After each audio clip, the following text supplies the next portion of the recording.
Hello, everyone. This is Craig Webb with Webb Analytics, and I would love to say hello right now to the start of this Webb Analytics webinar on the Construction Supply 150.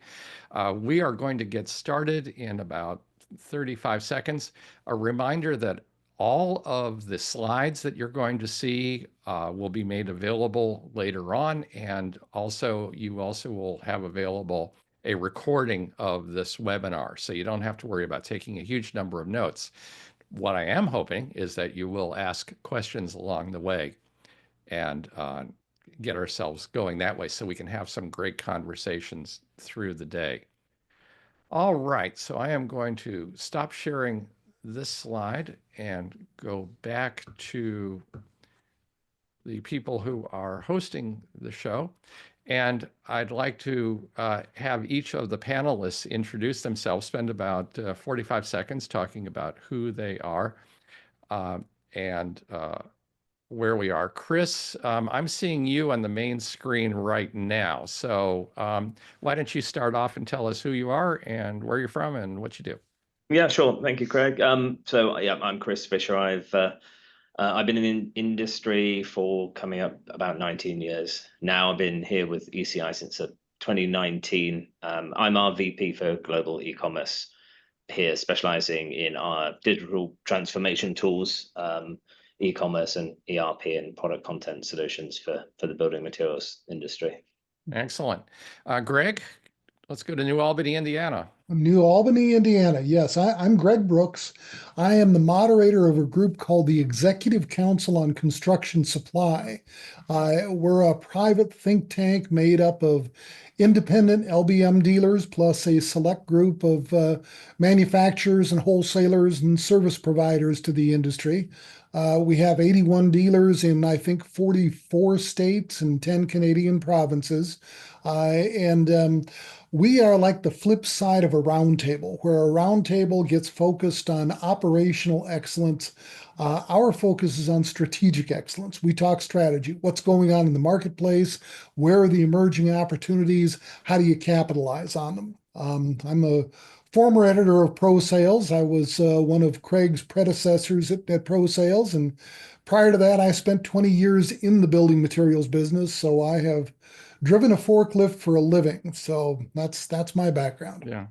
And when you were editor or when you were working at Pro Sales, that was the first year of the Pro Sales 100, right? That was my predecessor had started out a Pro Sales 250 in, I think, 1994.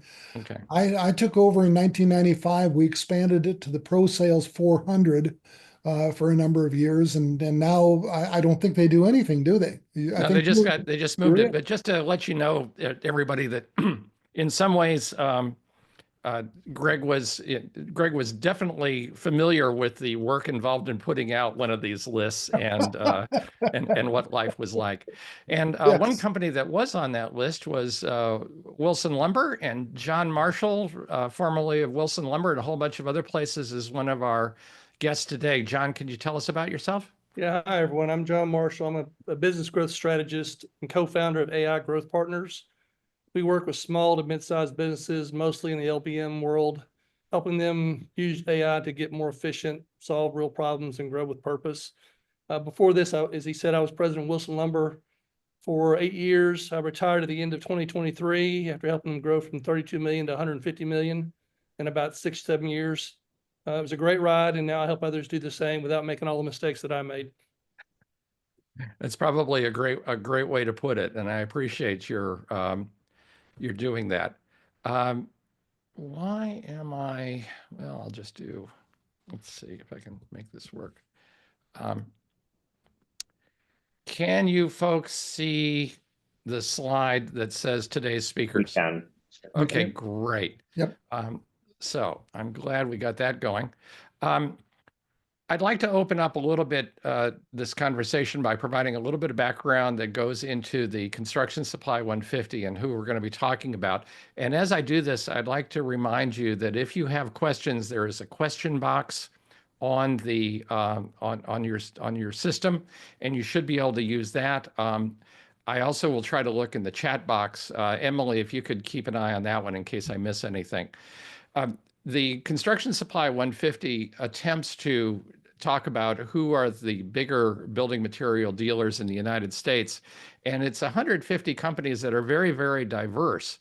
A lot of them do manufacturing, a lot of them don't. There are lumber-centric people who concentrate on trusses and sales, home centers, and specialty dealers. But the number of companies in there, for example, 42% of them are lumber yards with manufacturing, but they're only 12% of the total sales. Meanwhile, the home centers and hardware stores, there's only 20 of them or 13% of the total, but they're 64% of all the money. And you can imagine why when you've got companies like Home Depot and Lowe's and Menards and people like that. They are going to be dominating the top of the list. But when it comes to what this report does, we're able to break it down into a lot of different ways and give you how subsets of the CS 150 are doing.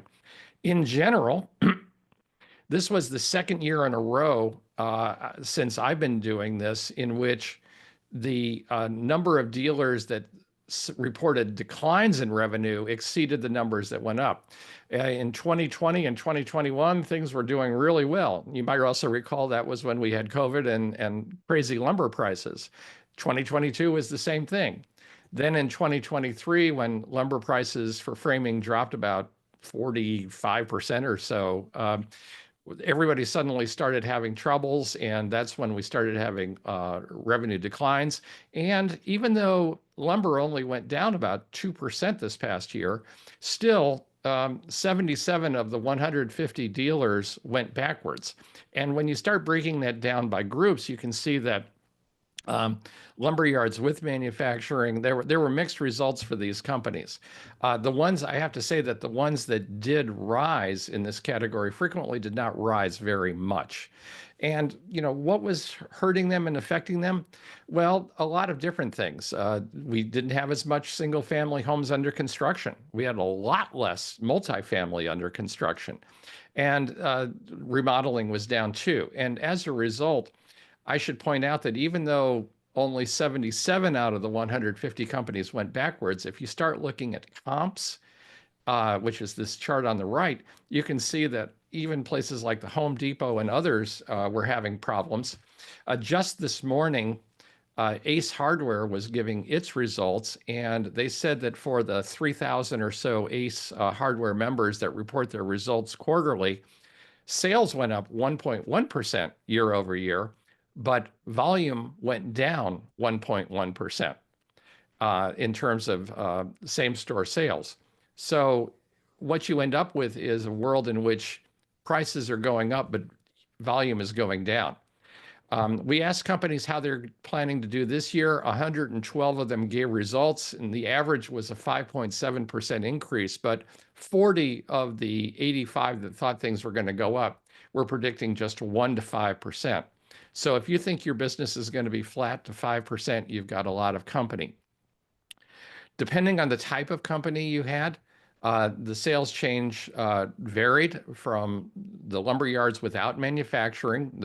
In other words, they didn't have a truss shop, they didn't have a door shop or whatever. Those did the worst. And then specialty dealers tended to do better. Mainly, if you made more than $1 billion of revenue, you grew. And if you made less than $1 billion of revenue, you went backwards in this Construction Supply 150.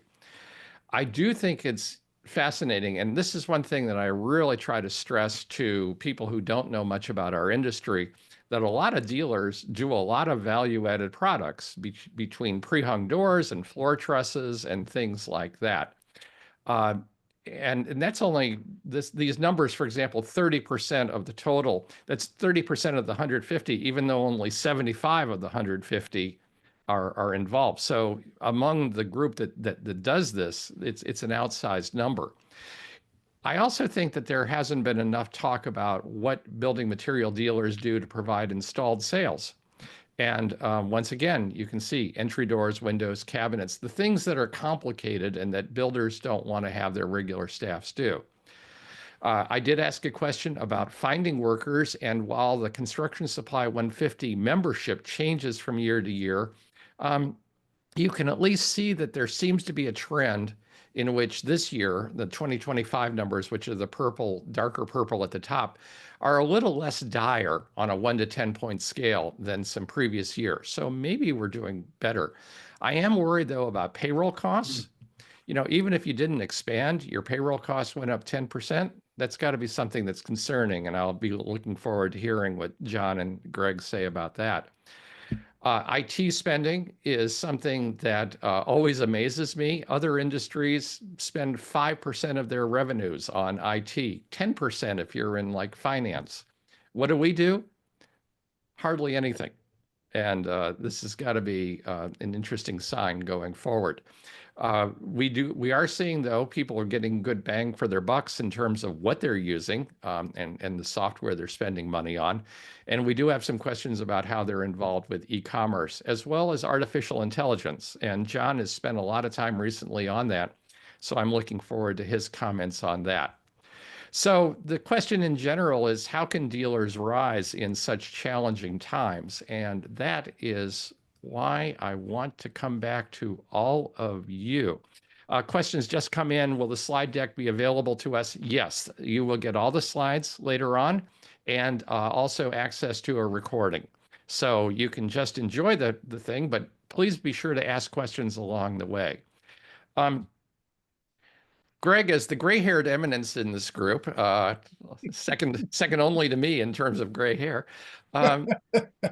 You know, a guy who's been involved in the business all these years. How are dealers feeling these days? Generally, the people I'm talking to, they are cautiously optimistic, if optimistic at all. They have been through this before. This is not the Great Recession. This is not a financial freeze up that is going to kill housing. We've had a lot of turmoil this spring over tariffs and not tariffs and tariffs and not tariffs and back and forth. That has made virtually every business reluctant to make big investments. CapEx is everybody with CapEx expenditures is holding back. The core problem in the industry, as it has been for a while, is the affordability of homes. You know, I saw a number, as a matter of, well, we won't bother with sharing screen, but I saw NAHB did a reasonable study. You know, we've been talking for years about how we're going to have this great, fabulous boom because we're so badly underbuilt. Yeah. And we're 2, 3, 5, 6 million units short of what we need, and so on and so forth. NAHB went out and did a comparison of households. How many households do we have that can afford homes at various levels? You know, up to 300,000, but no more. 500,000, 750, a million. And then how much inventory do we have at each of those levels? And what they found was that the two match up reasonably well once you get into the 500 plus range. You know, there are a few more households than there are homes, which is to say, yes, there is demand. Once you get way up there, then they're about even. The big mismatch was at the below 300,000 level, where it was like 76 million people, households that could only afford 300,000, but only 37 million units. And so, yes, we're underbuilt, but we're underbuilt in one single segment of the market. And so far, I don't think anybody's figured out how to address that segment of the market, because you can't, when you're that far off, you can't bring a house down to 300,000 with the construction costs. There's nothing you can do to go from 400 to 300. You're looking more at land and regulation and so on. So I was just listening to a builder speak yesterday from Ohio, and she said there are still people in parts of her area who are saying, "Oh, my price range is about $175,000." yes, She said, "You know, I'm sorry, you got to leave." Now, John, you live in Huntsville, Alabama, which is one of the fastest growing parts of that state, and when you were at Wilson and in general, I would think that affordability has got to be a big issue in your hometown. And I'm wondering what its impact is on the dealers that you're dealing with. I know that you also did a lot of work in Nashville, Tennessee. So tell us a little bit about how you think dealers are feeling. Yeah, I think for the most part, I agree with most everything Greg said. Huntsville is a little bit different. The Southeast market is, a lot more production builders, track homes, just in the Southeast and in that market. Huntsville's been growing tremendously. Affordability has been an issue. We're about 5 years behind the average of homes built in the Huntsville market. And it would take, if they doubled production, it would take us another 5 years to catch back up. But affordability, a lot of the production builders are buying down interest rates down to 5.5 and 5 to get those people in. There are homes where, a decent home at 280, 290. But more likely it's 350 to 400. It's a cheaper market. But yeah, the dealers they're holding their own. I asked Rob Wilson the other day, because I still talk to him quite a bit. He said, well, my gut tells me we're not doing that great, but I look at the bottom line, it's not that bad. It's not the heyday we had during COVID, but and we did a lot of things to prepare for this downturn. One of the things I always had in our businesses was we had a growth plan, but we had a retreat plan. So when things were tough, we had already decided what we're going to do based on triggers, and didn't have to make emotional decisions. And I think it's a really smart way to do it and take out that emotion, because as Greg said, the Great Depression, which I wasn't at Wilson when that happened, they took way too long to react to it and lost a lot of money. Still were fine, but lost a lot of money. If they'd done what we have in place now, it would have been a lot less of a hit. Mhm. We reacted much quicker to both sides of the growth. Yeah. Now, Chris, Greg and John have both been talking largely about pretty good sized dealers, and because that's who Greg tends to work with, and that's where John worked. I know, Chris, that you talk to dealers of all sizes all over the country. So, what are you hearing from them about how they're feeling? Yeah, we're here very similar narrative as you've shared, as John and Greg have shared. There's certainly a concern around there being fewer houses being built, there being less by way of sales to go after, fewer deals to be in terms of winning business for those.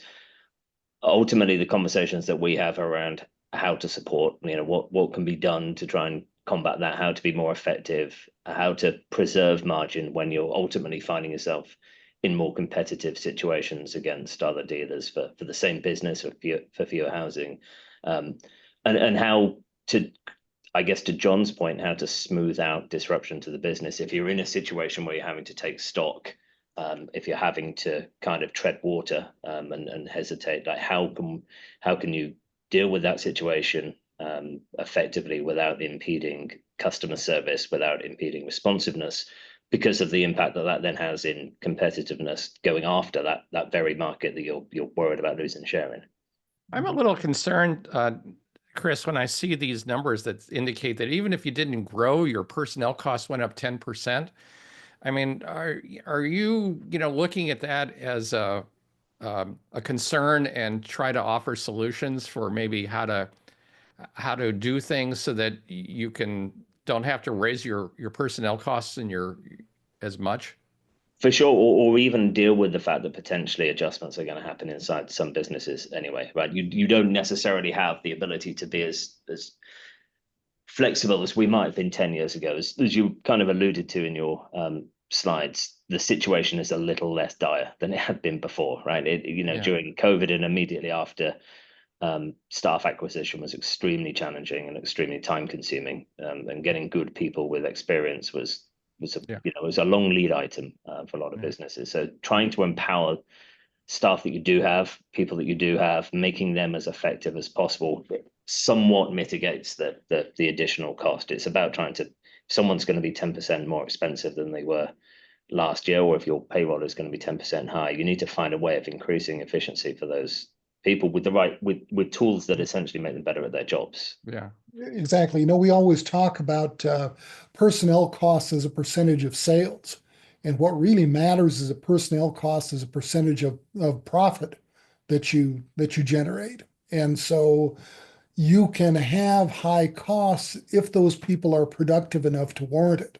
And I mean, we've got members that their personnel costs look way out of whack when you just start to look at it. But they're very, very successful because the people they do have, while they may be overpaid by somebody else's standards, they're so much more productive than other people that it makes up the difference. So. It's productiveness, and also it's that value add specifically that experience and tools bring. Because to your point around turnover, a lot of the business that flows through a dealer's books is fairly predictable. Like there's a core amount that's closer to order taking than it is to selling, and that higher margin, more value added piece that supplements that drives that staff cost as a percentage of profitability. That's what comes from getting really good people and giving them really good tools. Right. And that brings us to the issue, the productivity gains that theoretically you're going to get from artificial intelligence. And John, you know, can you talk a little bit about what you've been trying to do and learn about how AI relates to construction supply? And I'm going to throw back that slide that we had on AI and e-commerce while you talk. I'm gonna go one back step. You know, one thing at Wilson we did was because we were very heavy manufacturing, we were able to use temporary employees as a certain percentage of our business. And when things got tight, that was the first place we could cut back, was temporary employees, not cut back our full-time employees. So that helps a little bit. But what I'm seeing, you know, is you know, you say here that, you know, 44% say they're using artificial intelligence. Well, what they're really doing is using AI like Google on steroids. They're not really utilizing it to its full potential. They're using it for, you know, a little bit for content, a little bit for email letters. You know, they're curiosity questions. You know, some are starting to use it for a little bit of strategic planning, those type of things. A little bit in the financials. It works very good in reviewing financials and those type of things. But I think where we're seeing it going to go is going to be in, you know, doing first and second drafts of takeoffs to make those go a whole lot faster and a whole lot more efficient.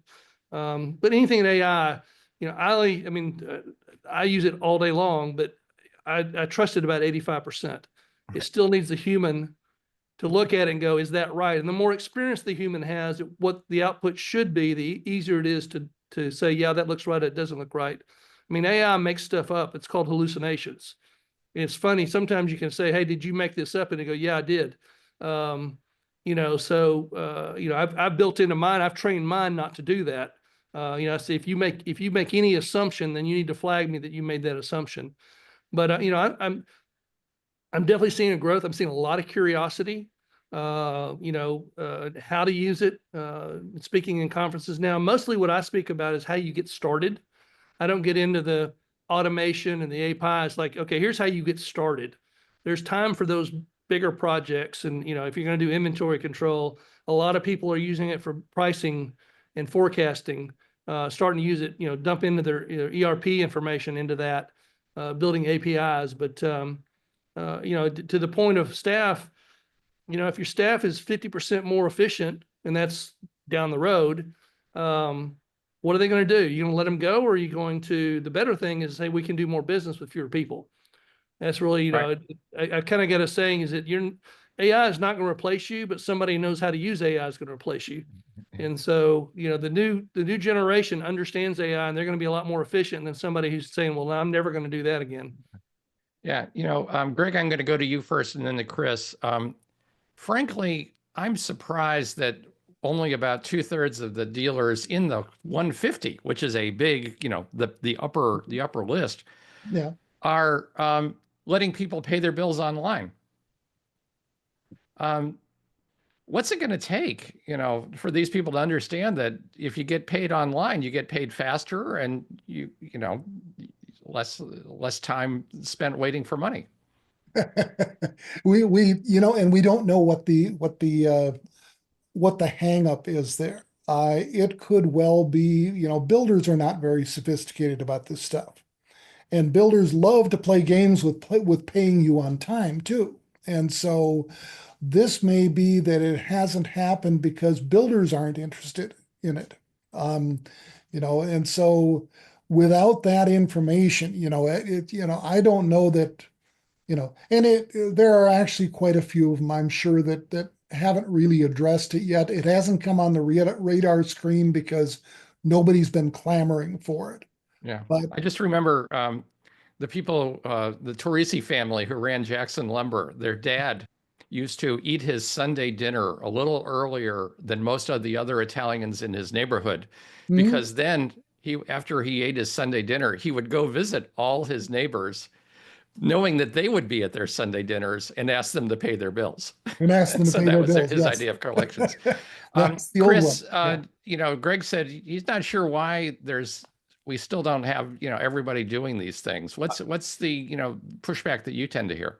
It'll vary. I think John makes or Greg makes a good point around being led by customer sentiment, on specifically talking about things like offering services like online bill payments and things like that. I think certainly there is a perception that there are some customers who don't, but I think that's a fair to say that's a minority in the overall market. And to hark back to an old Henry Ford quote, if you ask people to design the perfect car, they're going to give you a faster horse, right? I think there's a certain amount of build it in order for them to understand that the tool is there, and to kind of push utilization of all of those kinds of services. Yeah, That's great. Again, that's And folks, if you have questions, please be quick to answer them. We do have a question in.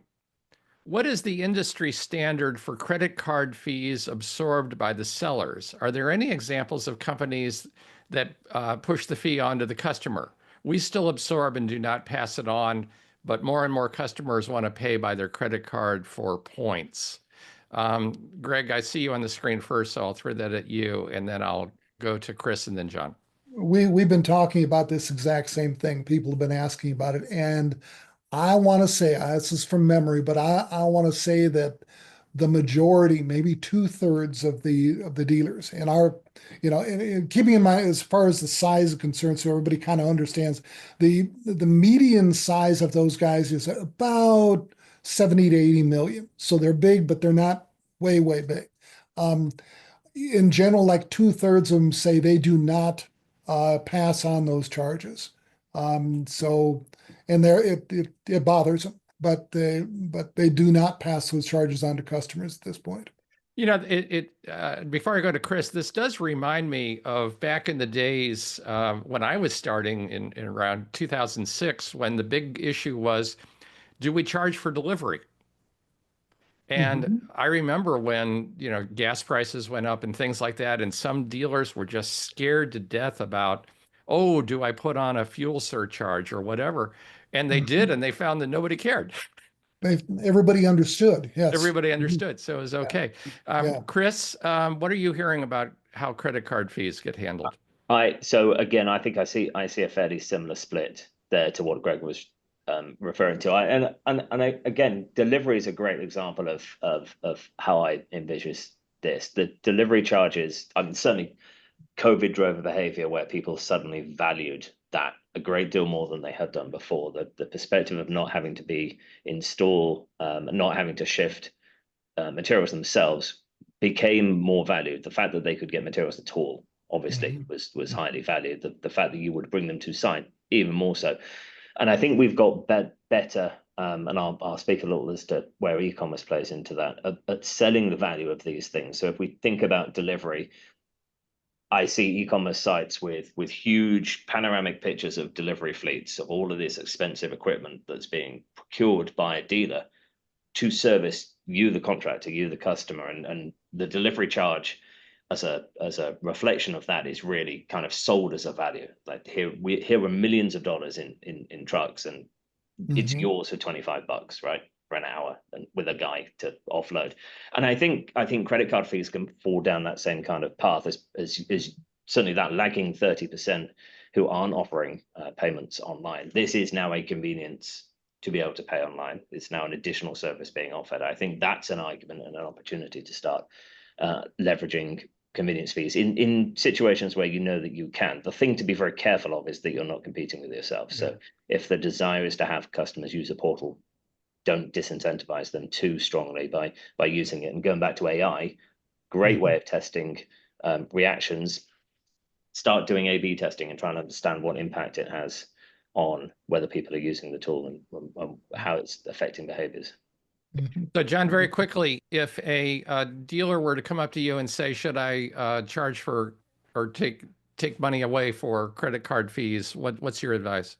Well, at Wilson Lumber, we discouraged credit cards significantly, and we would charge a fee to take a credit card. So we were just trying to build points. So we actually did charge, at least until I retired. I don't know if they've changed it or not, but in December of 2023, we still were charging for credit cards usage. Now, we were heavily pro builder. It was not a whole lot of walk-in traffic. So, you know, it was the dealers the builders that we were actually dealing with. And it wasn't now the question that we would take it, but if we did, we'd charge you for it. Right. Okay.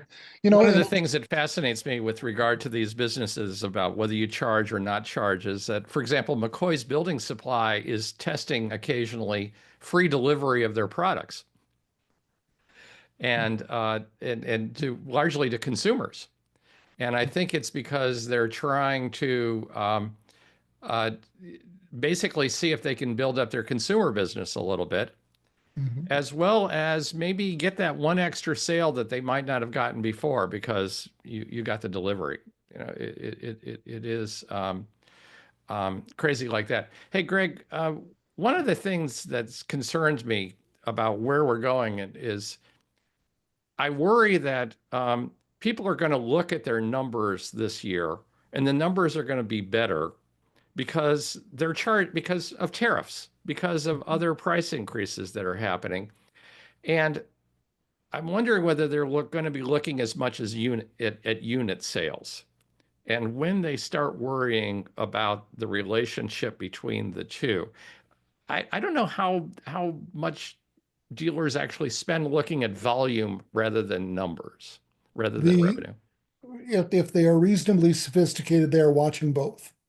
And they have been watching both for a long time. And in most cases, they can tell you, yeah, our sales were up 10%, but our unit delivery was only, you know, our units delivered was not as much. Maybe not off the top of their heads, but most of the people that I know, that is, you know, that is something that they are aware of. And so, you know, that's, and if they aren't, they sure ought to have learned that lesson in 2022 when lumber went so high and everybody's sales went up and everybody was a genius and everybody was making all kinds of money. And then, you know, it all came back down again. So yeah, that's one of those lessons that teaches itself periodically. So, you know, we just realized that I'm missing out on some of the chat comments. And so I will get back to that. But John, go ahead and talk. Yeah, we measured, you know, because in the commodity boom, wood prices, you know, we did 150 million, but if you normalized it to normal lumber prices, we were at 125 million, right? So, but we tracked weight of trucks delivered and board feet, and that's how we discovered what our real growth rate was, and units and millwork and those type of things. But we looked at that as what our real growth rate was. And, you know, there's so many factors, tariffs, commodity pricing can affect the top line, but it's not really helping the bottom line near as much. Yeah. Right.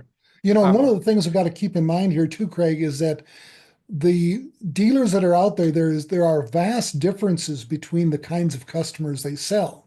You know, Wilson Lumber serving production builders is completely different than, you know, a little company in Washington Courthouse, Ohio, serving walk-in trade. And so that, you know, that affects everything from e-commerce to credit card charges to what they're tracking and so on and so forth. So So I haven't heard Washington Courthouse mentioned in quite a while. That's cool. One contributor said that they measured dollar amounts, square footage, and number of builds. Those mhm, sound like pretty good KPIs to me. yeah.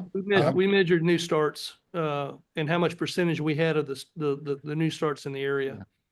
Um, John, I see that on the chart on the chats, you actually were asked a question about what AI do you recommend for takeoffs and order processing for suppliers? So for those who didn't look at the chart, the chat box, do you have programs you recommend or I is do. it I'd more rather send those. processes? If somebody will email me, I'll be glad. I've got a whole list of different departments and what programs are mostly being used. Mhm. I'll be glad to send it to them. You know, if they'll just send me an Yeah. email or however you Yeah. want to get it out to them. We can get off in a rabbit trail if we get off into programs. Okay. If you guys look at the chat box, you'll see John's email address, but also you will see John's email address show up on the slides that we'll be sending you. So we'll be going from there. I guess one thing though that probably does need to be remembered is don't just dump your data into Chat GPT. Get yourself a deal where your data is being held privately. Mhm. Is that fair to say? Well, it depends what version you're using of ChatGPT. If you use just the paid public, private version, there is a way to have it not send the information up to the language model. I wouldn't trust as much. The Teams version of ChatGPT does not send information to the large language model and keeps it proprietary, and it's got security. And the enterprise version has even have more security. But if you'll use Microsoft Azure over the top of it, that gives you even another layer of security. Yeah, So that's a great call out, John. There's a ton of different models as well. This is something I could talk about until well past the end of the webinar, but there's a lot of different Yeah. tools. There's a lot of different privacy models. Some of them, consume that data for its own language model building. Some of them don't, but even those that don't, be sure to check regularly that the privacy policy and the data retention and usage policies haven't changed as well, because a number of them have done since inception, even within tiers in different products, like John refers to. Yeah. Anthropic it doesn't give out a lot of information, but some are better than others on doing that. So you need to have an AI policy and have that, your IT department up on the security part of it, so you can keep your proprietary information proprietary. The most effective, I won't say most effective, but a lot of the most effective tools are the ones emerging inside of other solutions, inside of ecom and in ERP tools. Those likely, although again, to John's point, verify before using, but those generally are keeping your data sovereignty intact. They're keeping those within the four walls of the business. Yeah. I'm The going to general be rule of asking thumb. asking each of you about the next big thing. Greg, go ahead and finish what you're going to say, and then I'll I was just going to note that the general rule of thumb with anything connected to the internet is that if you're not paying for the product, you are the product. And so you don't expect much from free. That makes sense. I'm going to ask each of you about what you see as the next big thing coming down the pike. And Greg, I want to talk a little bit about what I think is the underreported part of our business, which is the value-added products and the installed sales part of the business. And a lot of your members are big enough to be engaged in those. Are we pretty much doing as much as we're going to be doing, or do you see that involvement growing by dealers in these services? I have been seeing that evolution for, I've been covering the industry for 35 years now, and for the entire time and before. If you go back to the 1980s, LBM dealers were dealers. And I had Cash and carry. Yeah. Well, cash and carry. The rule was that you wanted 50% consumers, 50% contractors, because consumer margins, help pay for your contractors. But they didn't have a lot that they could do to add value. And it wasn't until Home Depot came along and booted them out of the consumer business. In many that they began to look at what else can I do, and that's when you saw the big movement into pre-hung doors and trusses and manufacturing, um, which finally, gradually, then people figured out that if I can alter products, I have a lot more leverage here because then now I can bundle them. If you want my best price on lumber, you got to buy my doors, that sort of thing. From there, it has moved into installed sales. We know those framers are going to screw up the windows, so have my certified crew screw up the windows and expanded beyond that. Now, if you look at the cutting edge of the industry, it is almost impossible to differentiate. They look more like an engineering consulting firm than they actually do a distributor of any sort. Well, Moving one of my products from favorite ways that I steal from you, Greg, is when I talk about how you think that companies should stop calling themselves Joe's Lumber. Yeah, yeah. I was after Wilson Lumber about that you ought to be calling yourself Wilson Construction Services, and actually that's, I mean, that's facetious. That's not true. You shouldn't ought to change. But, lumber is almost irrelevant, whether you're selling lumber or engineered lumber or, composites or whatever you might be selling. Our roots our original thing was we were the industry that dealt with anything that was made of wood. And that's how we wound up in windows and all this other stuff. Now a lot of it is not made of wood anymore. And but dealers are firmly understand these days that it isn't the products you sell, it isn't how fast you get them to the job site or how reliably. That's just all given. It's the value added sales, it's how you support my construction project. And so we're really turning into co-superintendents in a lot of ways. And that means something different in every market and different to every dealer and so on too. But it's our job is to support that construction project and make it happen quickly and efficiently. John, where do you see things? Do you see things headed in an expansion of manufactured services and installed sales, or are we pretty much everybody who's in it is in it already? No, I think there's tremendous growth in that area. I mean, we did pre-hung doors, windows, roof trusses, floor trusses. And then we did installed sales on windows, doors, and trim. We looked seriously at doing framing. They did it once before, and it was a disaster. We would have done it differently if we went into it, and they may be deciding to do that. They just bought a location in Nashville, and wall panels are a big deal in Nashville, but not in Huntsville. So, I can see them going, wall panels is pretty easy to get into. But I think as the labor market gets tighter, having your own crews, and we subbed everything out. We didn't have them as full-time employees. But we did a lot of our sales that way.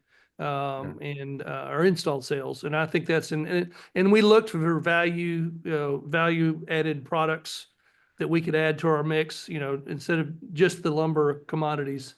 And then we got rid of some things that we shouldn't have been in, that we couldn't compete with the Home Depots on. Like, we got rid of plumbing, we got rid of tools, and I actually got rid of kitchen cabinets and closets because we couldn't get the product that was competitive to our target market.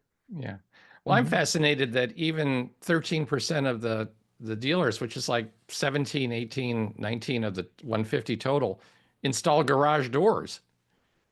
All sorts of amazing things. We thought actually the biggest in Huntsville is Wilson garage doors. We thought about buying them because we got 15 calls a day for them. That is cool. Let me see if I can find the technology parts here. In terms of, Chris, I want to go to you and I want to ask you, what are the next big things that you see happening? They may not be on this list, so that's one reason I'm asking. Yeah, and I guess they underpin quite a lot of that list. I think the concept of empowering, we've kind of touched on it through AI and through through deeper integrations between into the supply chain and into that customer relationship between the dealer and the customer. The big thing is speeding things up. For me, it's going to be speeding things up. It's going to be connecting parts of the chain and empowering people ultimately to turn around the interactions that they're in much quicker. You know, we've talked about takeoffs, we've talked about that kind of stuff a little bit. You know, shortening that cycle between the initial inquiry from a homeowner or when from the beginning of a plan when you're dealing with a house builder all the way through to quotation, taking out all the special order items, being able to figure out how we're sourcing those using you know, endless aisle, EDI, those sorts of technologies, those interactions with suppliers, to be able to bring all of this together quickly and have a compelling proposition to the customer in a really short space of time, which essentially makes you impossible to compete with. Yeah. Here's a question that I'm glad was asked, and I sort of expected would be asked. And I'll start with you, Chris, since you're already up here, Mr. Tech Guy. QXO just bought Beacon, and they're making this a huge deal about how we're going to empower the industry by doing all sorts of, you know, tech sophistication. You know, when you look and see what they're saying and doing, is it possible to have a revolution or just maybe an evolution? I think it has to be evolution, because ultimately I think we have to bring processes along with tools in order to really make them effective. I think certainly there are going to be, there have been, you look at the improvement in the last sort of 12 to 18 months, look at where we are today, look specifically at the rise of agentic AI tools and the ability to truly set parts of your business on, I'm not going to say autopilot. John made the reference to sort of checking, having, we refer to it, and I can't take credit for this. This was an expression that was made up in our product team, but having a hitman, human in the middle, approval needed, right? That ultimately there has to be a gatekeeper, but being able to have quick responses developed and have humans be able to say, yes, this is the right move. No, that's not the right move. That potentially is revolutionary. So again, to my previous point about speeding up business, the way of doing business, I think potentially arming everybody in the team and the entire supply chain with the right tools maybe could be revolutionary. Yeah, it's not just a case of getting more drivers or a better car. It's actually having Formula One quality race car drivers driving the car. It is, and it's about seeing things. So one of the things that AI is exceptional at is pattern recognition, observation, and extrapolation, and that's kind of the piece that there are things that we're doing better, that AI is empowering people to do better, but that they were already doing, and that's the kind of the supercharging of the existing thing. But what about entering the NASCAR race with a space shuttle in the first place? What about doing things differently and that kind of thing? So looking at this masses of data, reaching into your ERP and understanding trends that you simply wouldn't have thought to look for, those sorts of things. We would talk about KPIs. Talk about KPIs earlier. The more KPIs, the harder to measure, the harder to right size how you're measuring. But again, perfect use case for the right AI tool to bring out those kinds of observations and actual business, business outcomes or business answers to questions that you previously weren't asking. Greg, let's say you had $11 billion in your pocket. You know, would you have bought Beacon? And how do you feel about being able to say, I've got a company that's less than $11 billion, and I'm going to have a $50 billion company. You know, is that hubris? Well, or is technology going to be the change agent that makes that possible? it's really interesting, and you know they bought QXO bought Beacon, just like Home Depot bought SRS Distribution. Right, for 17 billion. Yeah. And why did neither one of them want to buy Builders First Source? Builders First Source is badly undervalued.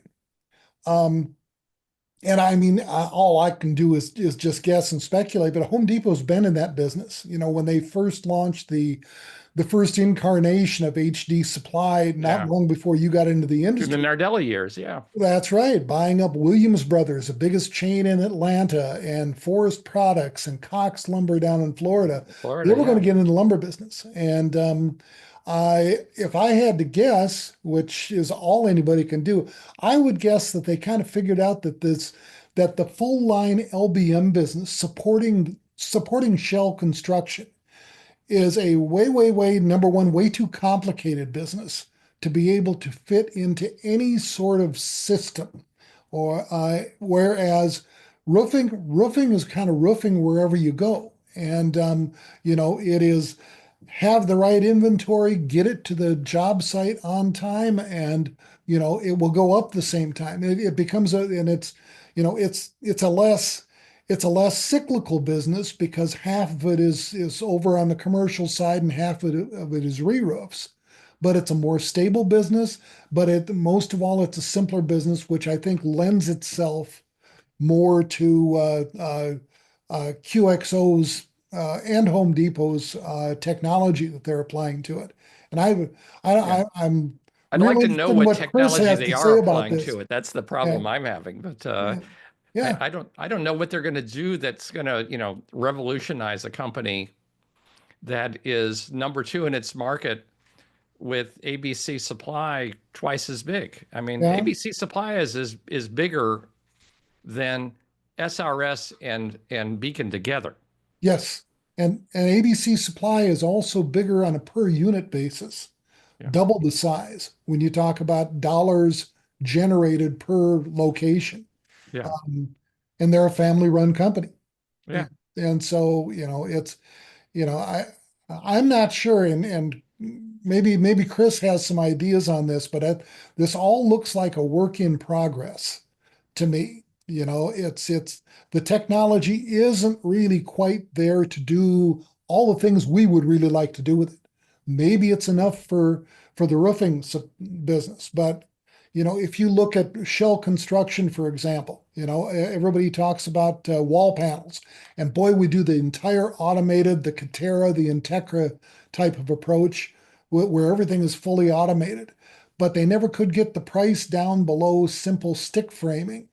And the reason, as best I understand it, is the engineering, because that was a situation where, in order to make use of all that automation and all that technology, you had to have every single I dotted and T crossed in that plan. And the one thing you will find if you go out and you ask dealers about the plans they get from builders, everybody says the plans suck. And builders have figured out that they can take a half-baked building plan, throw it out at the framer and throw it out at the dealer and say, you fix it, and they'll fix it.